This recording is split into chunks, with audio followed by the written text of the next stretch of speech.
The thoughts of Nikolai Lenin on destroying the old civilization are nearly the identical thoughts of Adam Weishaupt, the founder of the Illuminati. It must be remembered that Adam Weishaupt was also a member of the Masonic Lodge. This is what Professor Weishaupt wrote. Liberty and equality are the essential rights that man in his original and primitive perfection received from nature. Notice that this respected Mason did not say these rights came from God. He said they came from nature. I will show you additional information that other Masons do not believe that there is a creator God in the universe. Weishaupt continued. Property struck the first blow at equality. Political society or governments were the first dispossessors of liberty. The supporters of governments and property are the religious and civil laws.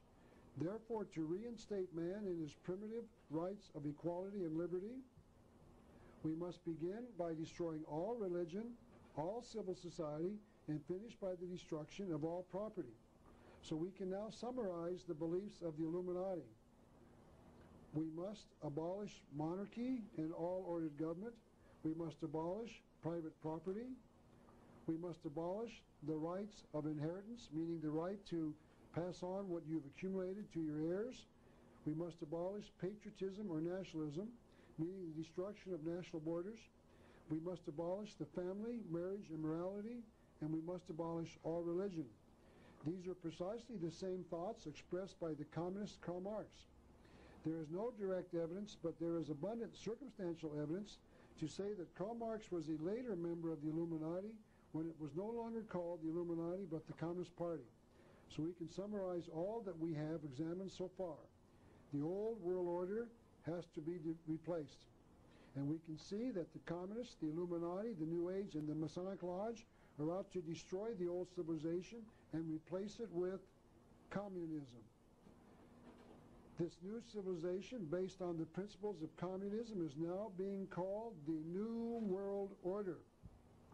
The Masons believe that the God of the Bible has created chaos in heaven. This is what we've been reading to show you in the past from their own literature.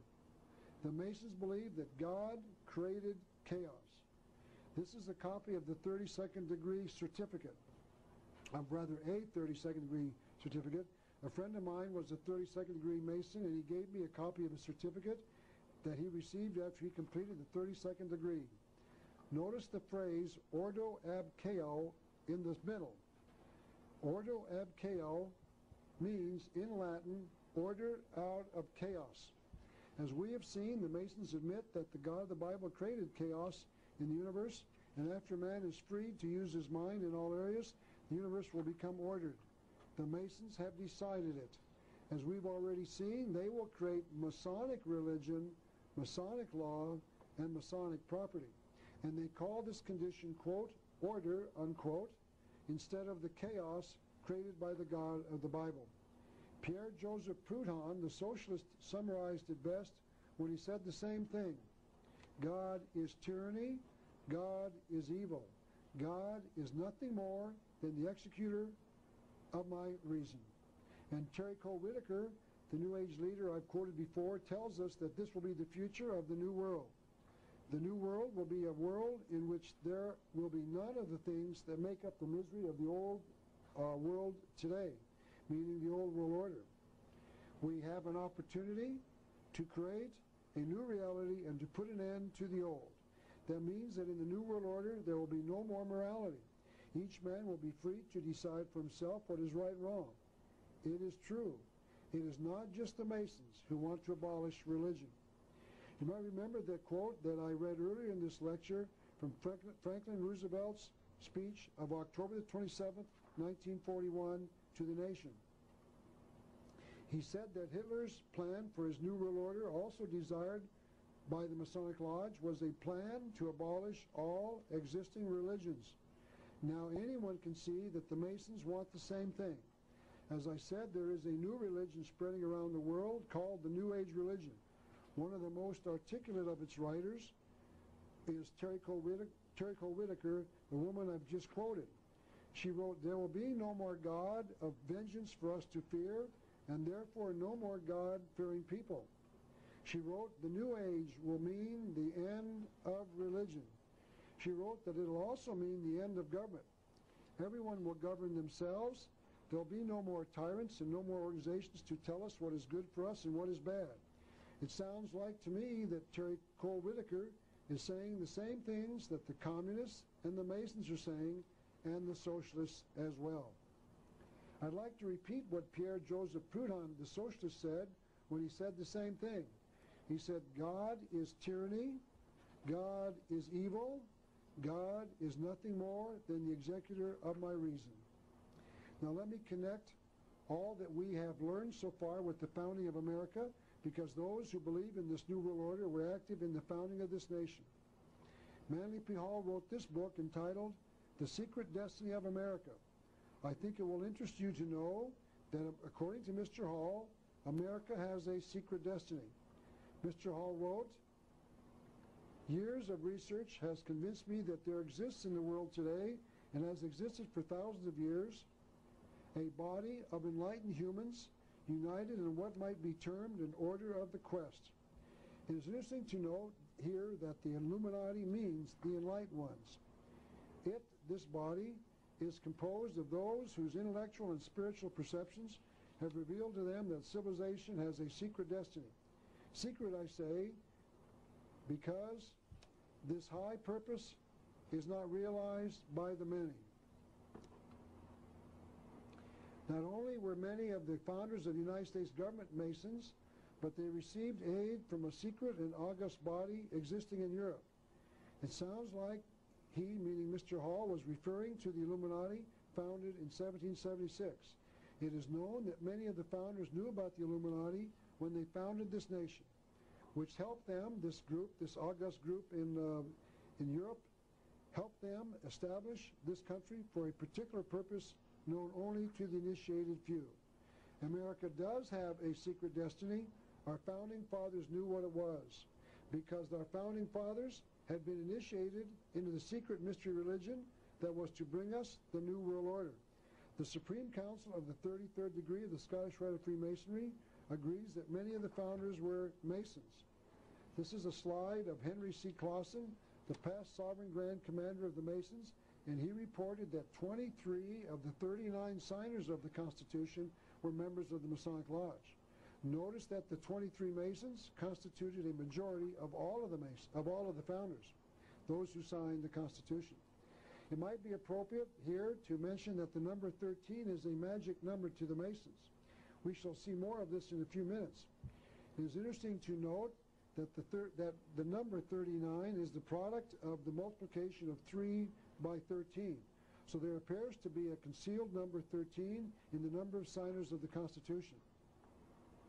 Manly P. Hall told us Benjamin Franklin spoke for the Order of the Quest, and most of the men who worked with him in the early days of the American Revolution were also members.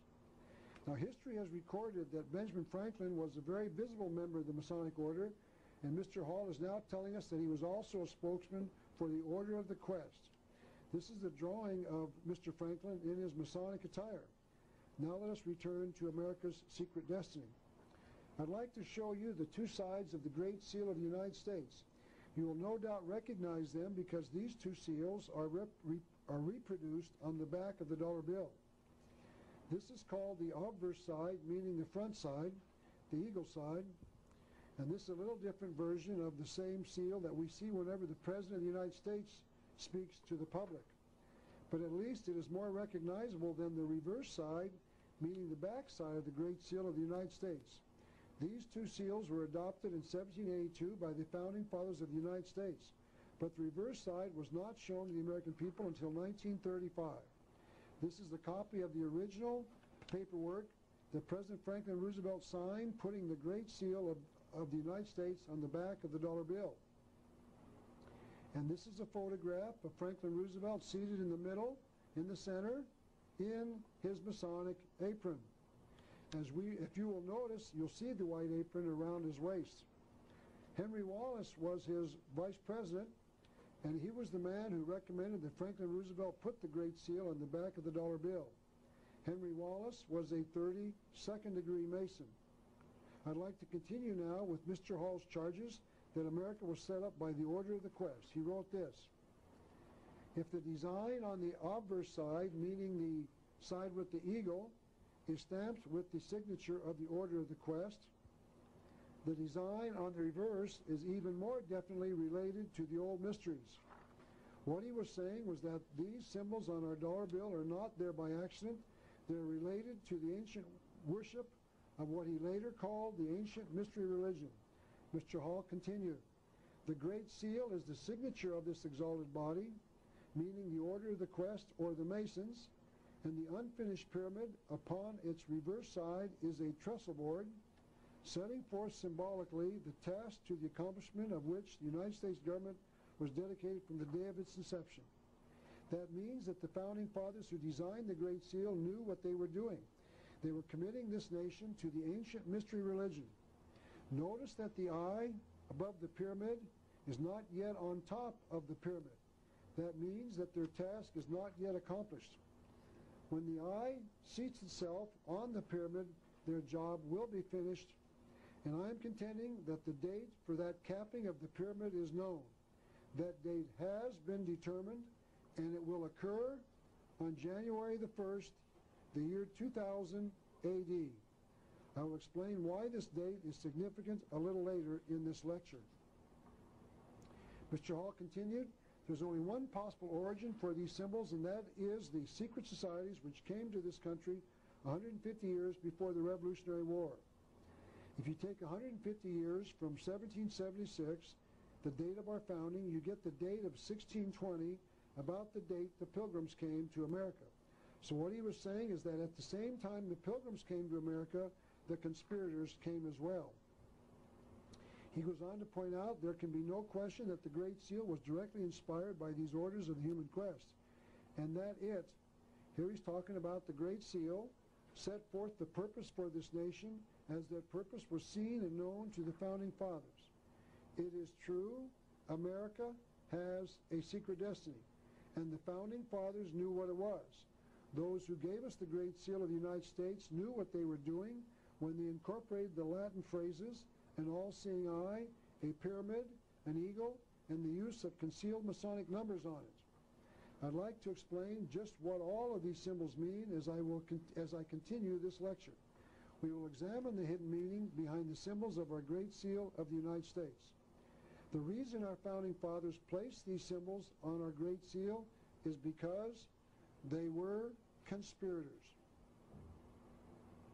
The next area we should discuss is the type of government these conspirators gave us. For years we've been told that the American form of government, called a constitutional republic, was the finest form ever devised by men, and that the American Constitution is the finest document ever written by the mind of man. And I used to believe that as well, until I discovered the fact that the founding fathers literally placed a phrase in our Constitution that they knew would later destroy it. Because as thousands of today's patriots have discovered when they have gone into the courts of America to argue the constitutionality of various laws and regulation, they have learned that the Constitution of the United States of America is null and void. There are no constitutional rights in the courts of the United States today. And the reason that this is so is because the nation's founding fathers set it up so that there wouldn't be any. And the reason they did that was because they were members of the Masons or of a broader organization apparently called the Order of the Quest. To prove that the Constitution is null and void in America today, we must go back to the year 1776 when we severed all ties to the English government. This is a copy of the Declaration of Independence. We're going to read a part from that right now. I would like to call your attention to one very important thing. It was here in the preamble that we the people declared that this was the unanimous declaration of the 13 united with a small u states of America. There was no such thing as the capital U United States of America at that time, as the men who wrote documents were saying that we, as representatives of these 13 states, each united in their cause, were part of a nation known as America. Later, this will become an important point, as we shall soon see. Our founding fathers were not created a nation called the United States of America. We were simply Americans, each a citizen of their respective